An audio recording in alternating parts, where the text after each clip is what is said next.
Welcome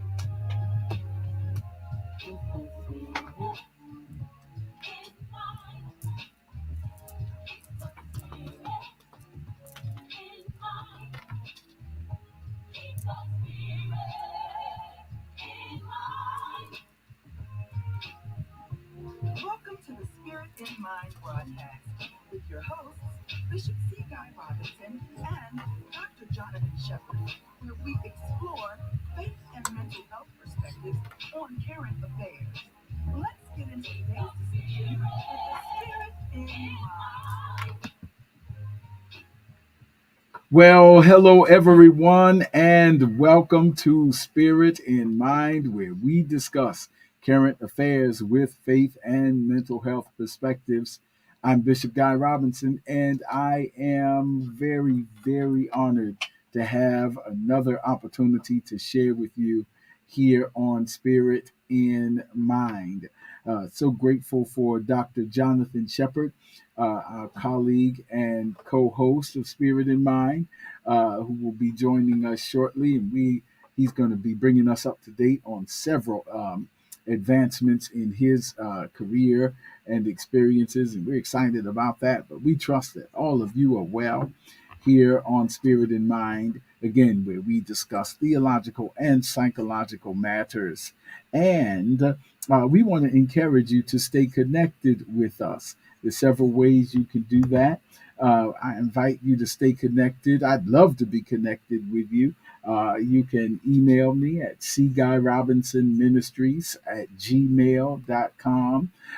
You can reach out to me at the office at 410-947-7707, or we could stay connected by way of social media, Facebook at CGR Ministries, or Instagram at Bishop G. Robinson, or Twitter at Bishop CGR, whichever is your preference. But I'm grateful for the power and blessing of connection. And Dr. Shepard, you can certainly reach out to him by email, jshep2471 at gmail.com. You can reach out to him on any of the social media platforms that are Facebook, YouTube, Dr. Jonathan Shepard, or Dr. J. Shep for direct care services. Also, invite you to join me at the Tabernacle of the Lord, 2100 West Baltimore Street, if you're in a physical proximity to our location, 2100 West Baltimore Street at the corner of Pulaski Street. Across the street from the Grace Medical Center. We'd love to see you as a family of faith, growing in grace, where we practice many of the principles that we discuss here on Spirit in Mind. If you're out of state, or unable to join us at our physical campus, you can join us at our online campus at the totlc.org, TOTLC, Tabernacle of the Lord Church. TOTLC.org. We'd love to stay connected on site or online, on the scene or on the screen, either way. But there's power in being connected. Listen, I've shared this real quickly. What a segue as we get ready to discuss more of our topic. But what a segue. Studies have shown that regular participation in faith community increases life expectancy. It increases life expectancy for everyone in general, but for people of color, Black, Indigenous, and people of color, for the BIPOC community, if you will.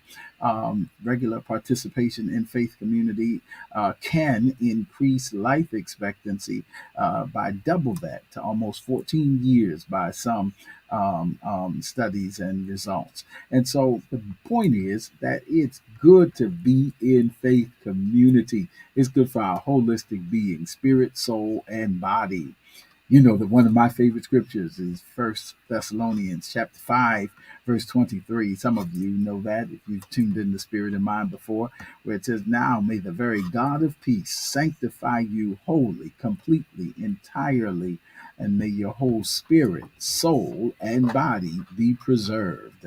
And so we're grateful for the preserving power of faith and grace provided by our God. So listen, go to church, get hooked up, get connected, get joined in, and become a part and practice the principles that are given and see what it does for you. Lastly, in terms of spirit and mind. We also are excited about the ability for you to call in as we get into our topic, which we will be approaching in just a few moments. You can join us. You can call in. Our number is 443-380-2803. Again, that's 443-380-2803. We'd love to hear from you during this time. Let somebody know it's time for Spirit in Mind. And we're glad that Dr. Shepherd is with us as well today. Great day, Dr. Shepherd. Hey, I'm Bishop, doing how are well. We've you? just been talking about you and excited about all of the things that God is doing in your life. Give us an update as comfort will afford you.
This is awesome, awesome. And on behalf of Baltimore, welcome, welcome, Dr. Barnes. We're glad you're with us, and we're glad that our Spirit and Mind audience listens. So we're all assembled and we're all ready. And so, again, I'm going to give that number one more time as a runway into our conversation: 443-380-2803. 443-380-2803, and you'll be live on Spirit in Mind. Now, having said that, Dr. Shepard, we've been talking about reality of stress, and we certainly know that we are living in an age with multiple stressors on multiple fronts.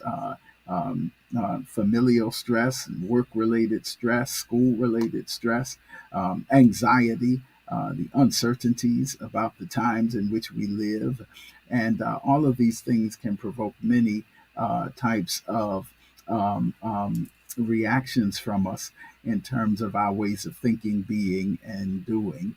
And so Dr. Shepard's going to give us a little bit of a runway to kind of recap what we've been discussing, and then we'll get into the rest of what we will have to discuss in our remaining time. Dr. Shepard. Absolutely. Thank you. Yeah. So, Bishop just gonna pick up, where we left off to with the different conferences and where I'm at.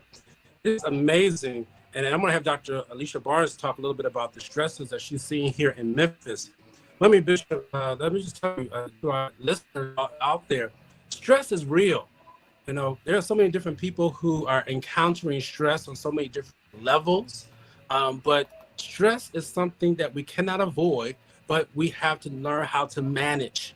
And let me tell you, as you're managing the stress, you'll feel different things happening to you as you're managing that stress. I was in San Francisco, Bishop, and even as I walked the streets, it was amazing to see the number of homeless people that were out there, people without shelter, people without clothes or even a place to lay their head, even without food. And it really just showed to me, because I know everybody out there does not necessarily want to be out there. And so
Yes.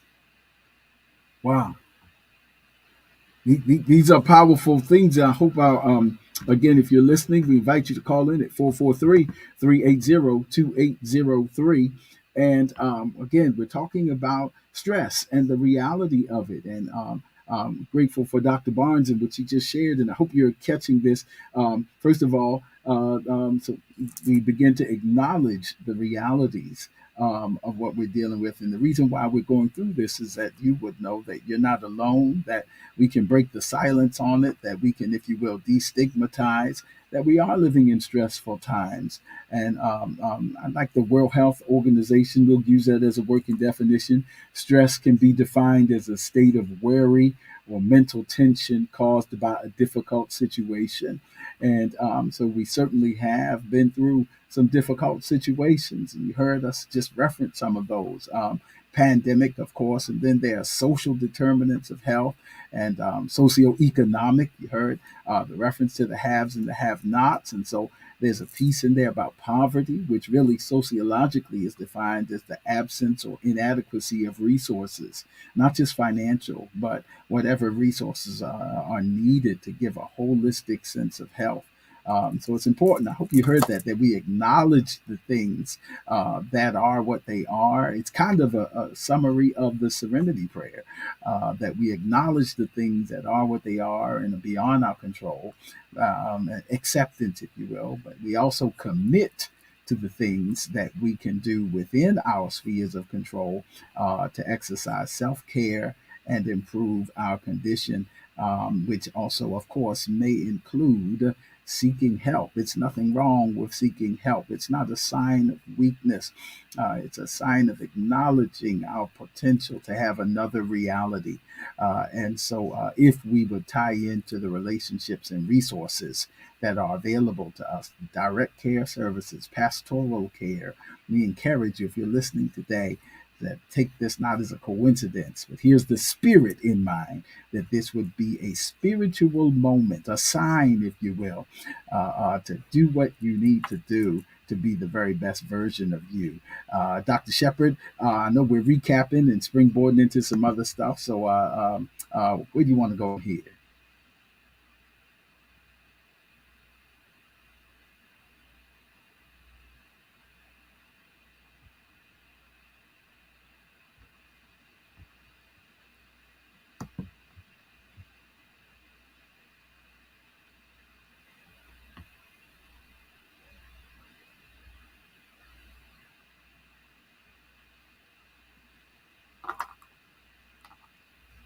Mm-hmm.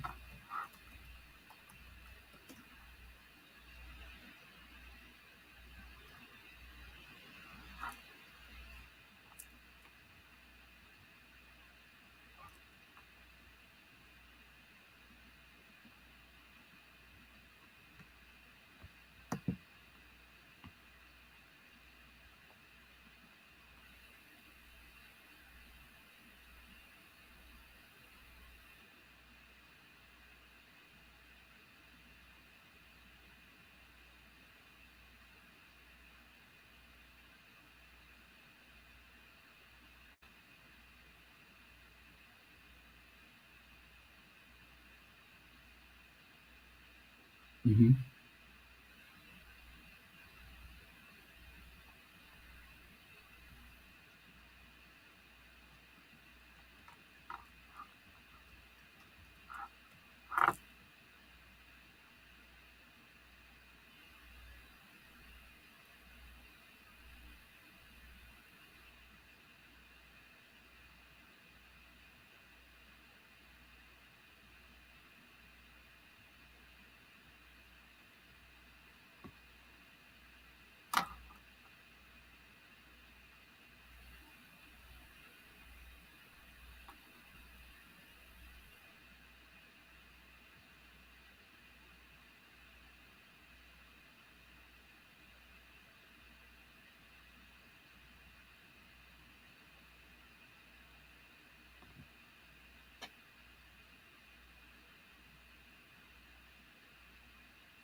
this. Absolutely, and that's such a relevant example, and it's interesting. What's interesting is that it's showing the other side of stress.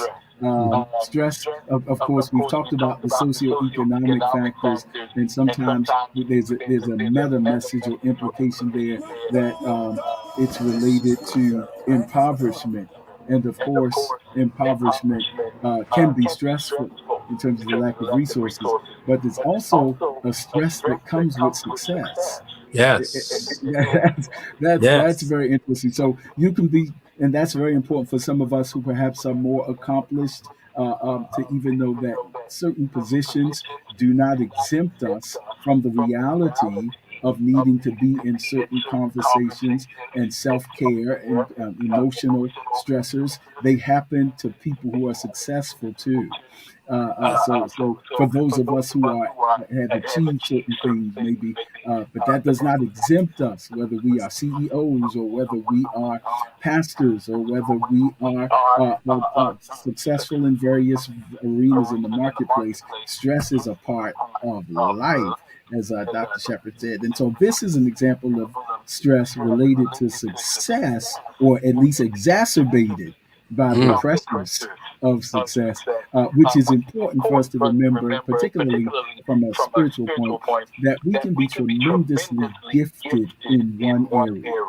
Wow. And yet, and that's the dichotomy, particularly of our athletes, is that in one area, there's a tremendous development of a gift, so much so that what they do is worth millions of dollars in Yes. terms of context. That's a whole level of responsibility and a whole level of income. There's big business and there's big money and there's big exposure, and it requires a certain level of development in that area.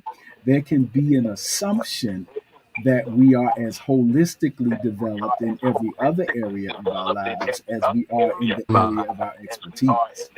And that's not Wow. necessarily the case. We can be tremendously gifted ball players, tremendously gifted orators, tremendously gifted preachers, tremendously gifted accountants, even tremendously gifted Yeah. teachers and professorial professionals, and yet still have these other areas that need work in our lives, and that's okay. It's okay to acknowledge Yep. that and seek to help out. So that's an example, and we can forget sometimes that these persons who are commanding millions of dollars of contracts and commanding large audiences and followers and really making a whole industry work are 20 some year old people with Yeah. real life problems and struggles that need development. And I think all of that is in the mix that we have to consider. Yeah. Absolutely. Absolutely. Dr. Barnes, we got just about a minute or so on this side. I don't know if you had anything to add on to that. It's just, this the stress that comes along with success. Thank you, Bishop, for how you frame that. Yeah, no, I think that's important. I remember a story when I was in a medical school and when I was doing my surgery rotation, and I lived with my sister, and I was stressed. I came home and I was a not nice person, as she has reflected back on me. And I think I thank her for that. And I think it's an important lesson when you're a nice person. It's okay to set boundaries, but when you're mean spirited, right? Like you're short with folks, that kind of against I talked earlier, building community, but there's little things like waking up at 5 a.m. for my surgery caused stress in my life. And so then I was able to look back and make sure I took time to reset before I came back home and talking to my sister this way, right? Because I love my sister. So it kind of reminds me that. I think the other thing about that, I was young, and I think back to the story here locally, is we call the transitional age youth. So there's a lot of growth has to happen until 25. That's why you can't get a car until you're 25. So there's a lot of growth that happens, and we definitely applaud the athleticism and the excellence of our young folks. But being smart or being great at something doesn't necessarily breed wisdom. It's time that breeds that wisdom. And I think being able to manage stress, recognize, have people reflect back on you, what's working, what's not working, really helps to build that muscle to do that well, and build that wisdom over time. And so all the best, I think we wrap around people who need that assistance because they're still growing, you know. I just noticed that in the work here, a lot of people want to hold them to account. A lot of them develop, growing, so. Absolutely. And this is hopefully this is helpful, and hopefully young people are hearing that we encourage. We want to encourage you, and we're in your corner. We just want you to be the very best version of you that is possible. Listen, I know we're in our last couple of moments, but we want to again encourage you to stay connected with what we're doing and continue to walk us and stay with us as we walk through this conversation about stress. I did have one question online, and I'll close with that, asking, about pastors and people in the faith community not talking as much about mental health. And we'll address that real quickly. I'll put it this way. I'm a defender of the church as a bishop of the Lord's church. And I think that the interest is growing by virtue of this fact. I think there's definitely a need in the church. I think that there's been an absence of education in terms of framing what we do in terms of mental health vernacular. Every profession has its vernacular, and training in evidence-based research disciplines has not been a particular custom of even the most thorough of theological training processes. They focus on other things. But now there is a rising awareness, and I say that because Dr. Shepherd and I both can testify to having schedules increasingly booked with ministries that are calling.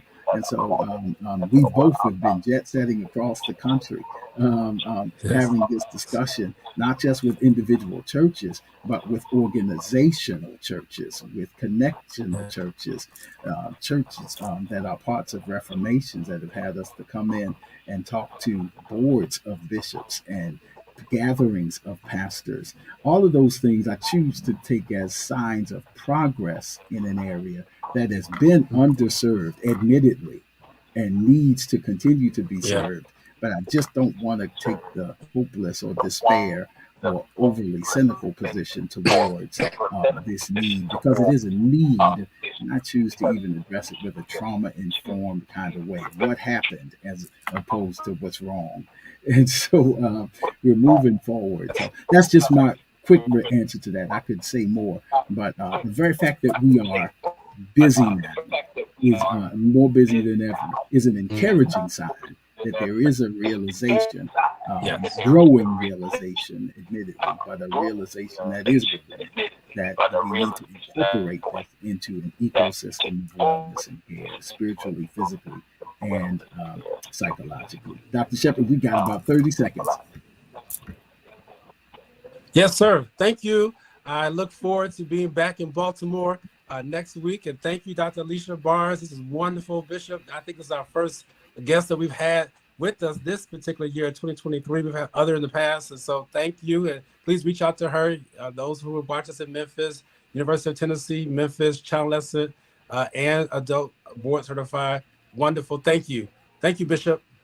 Awesome. Thank you, Dr. Barnes. What a blessing. And thank you to all of our Spirit and Mind listeners on site, online, on Spirit Praise 106. And listen, would you tell somebody, by the grace of God, we look forward to being here next week, and we look forward to you joining us the next time on Spirit in Mind.